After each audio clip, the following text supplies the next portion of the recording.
Ladies and gentlemen, my fellow motivators, raise your hand if you have ever seen incompetent people who are highly confident with their skills in that subject. Wow, I see a lot of hands, and I'm sure it is relatable to us. I have seen a lot of incompetent people who are like that. Even worse, at certain occurrences, I was that person. I was just fortunate enough to realize that thing and start to correct myself for greater good later. I would like to share my screen about this issue. The trap of early confidence. Let's have some sample occurrences. This is real life story.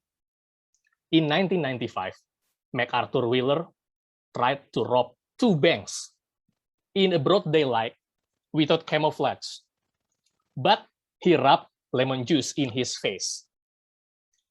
For a disclaimer, this story is only for informational use. I don't encourage you to do any criminal attempt, so please don't do criminal attempts.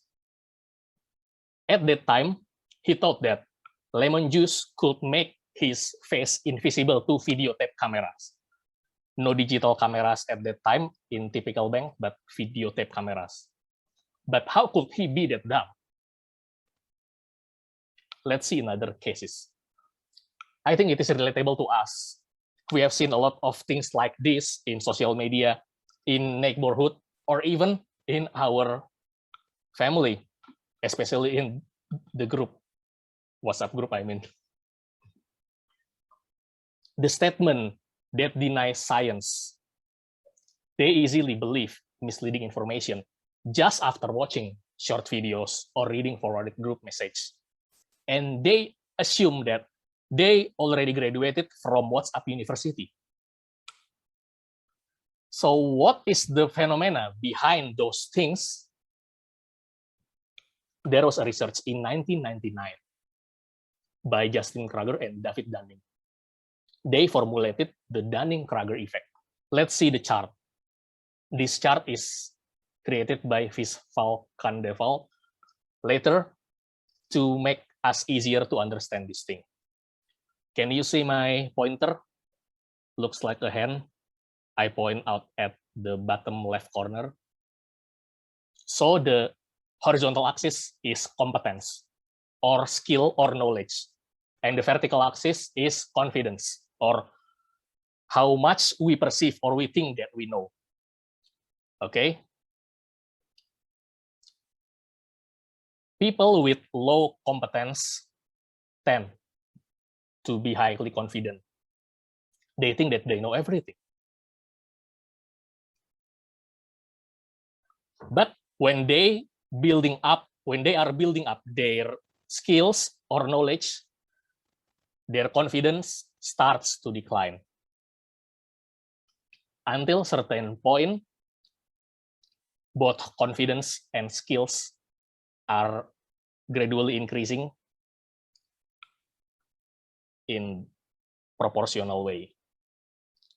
So how could it be a huge spike in the beginning? There is an euphoria. It happens to me too.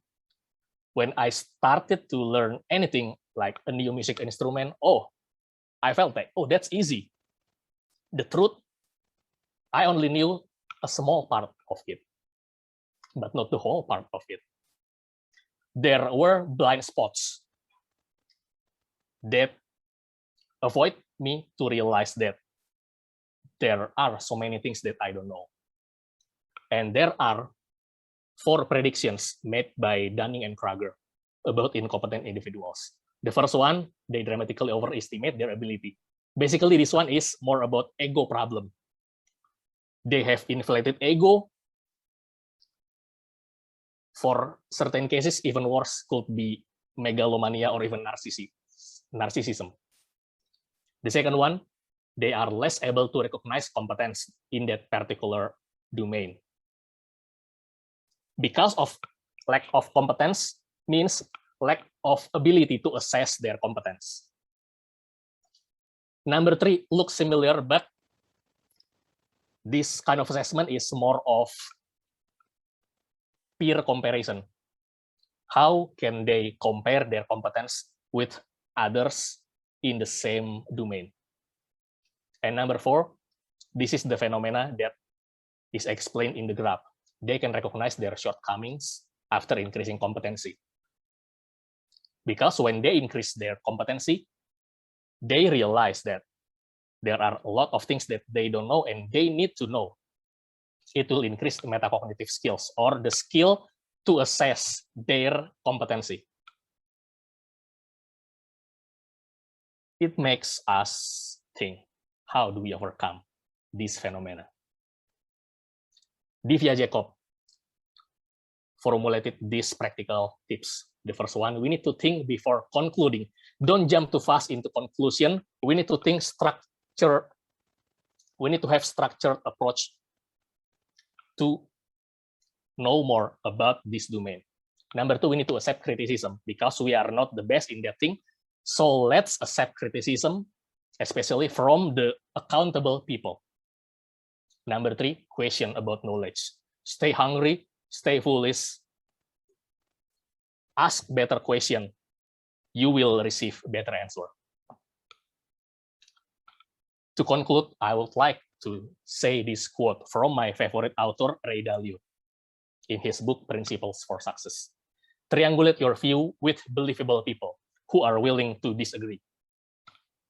So you have your point of view, compare it with other people who are accountable enough, and practice thoughtful disagreement so you can know what are you missing and you can bridge the gap in that lack of knowledge or competence. Here are some resources that I've researched, basically 4 resources that we have seen in the citation. And to conclude my speech, stay hungry, stay foolish, build your confidence and competence together. Thank you.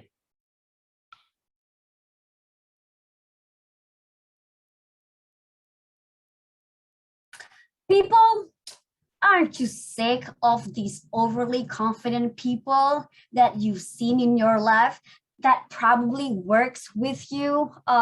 Toastmaster Hans, your speech is very relatable. And exactly, that's how you started your speech. You try to relate the content of your speech with your audience. And exactly, we all immediately react to it. And that's how you know we pay attention to your speech. So good job with that. I also love that you have source on each side. This is a research and presenting project, and you should do it. But not many did it, right? But you did. Good job. Also, on the side, you use humor. What's up, university? What's that? Well, I don't know whether you coined the term or not, but that was funny. And that made your presentation lighthearted and enjoyable. But you know what? Your best asset is your voice. You have this kind of convincing, charismatic tone in your voice that probably, you know, when you have your own kid, you can make them eat vegetables and do their homework. We're just saying that, you know, do your homework, but then you have that tone that make people believe in what you said. Awesome. And if I can add something to your speech, is that my biggest problem is just in that you use, I don't know whether you're trying to make humor with this, but you use the terms of megalomania, narcissism. Disclaimer, I teach psychology. So these terms are diagnostics and psychopathology terms and should not be used in a lighthearted note or used without context. Just like, you know, you won't call people having cancer, right? If you're not a doctor or if you're not a, you know, tumor doctor. So be careful with your use of terms. I would suggest you probably use, you can say this overly confident people instead of megalomania, or you can call it annoyingly arrogant people instead of narcissistic, okay, and megalomania. That's it. And to challenge yourself in your next speech, I want you to use even more personal story.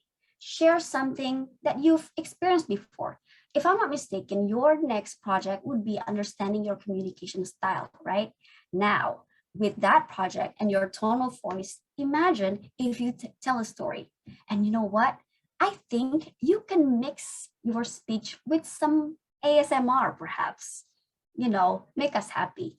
And so I think that will give more impact in your speech because you already have that convincing tone, and pair that with some technique. You already have the convincing tone, add some vocal variety, for example, and add some personal story. And absolutely, that will make you not overly confident, but exactly competently confident person.